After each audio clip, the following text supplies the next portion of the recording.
শুনে শুনে শুনে আরে শুন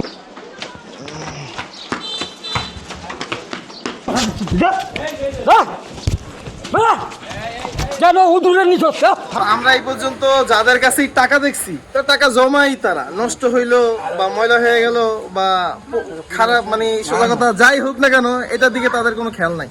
তো কথা হইলো এই মানুষগুলার টাকা দিবেন না আপনারা যারা আছেন কেউ যদি টাকা চায়ও আপনারা চেষ্টা করবেন তাদের জন্য দুমুঠো খাবার কিনে দেওয়ার জন্য। এর মাধ্যমে হবে কি ওই খাবারটা তারা খাবে। আর যদি খাবার কিনা না দেন এইভাবেই টাকা দিবেন, টাকা আস্তে আস্তে পকেটে থেকে ময়লা হবে, নষ্ট হবে বা কারো চোখ পড়ে গেলে তারা চিন্তা করে নিয়ে যাবে। এই জন্য আপনাদেরকে দয়া করে কেউ টাকা দিবেন না, যে যা পারেন যখনই পারেন তাদের খাবার কিনে দিবেন। তাই দেখা যায় রুটি আর খোলা দিয়েন না, সবাই রুটি খোলাই দেয়। চেষ্টা করবেন একটু ভাত কিনে দেওয়ার জন্য, ভারী খাবার যেগুলো আছে এগুলো দেওয়ার জন্য আর কি বুঝছেন কন?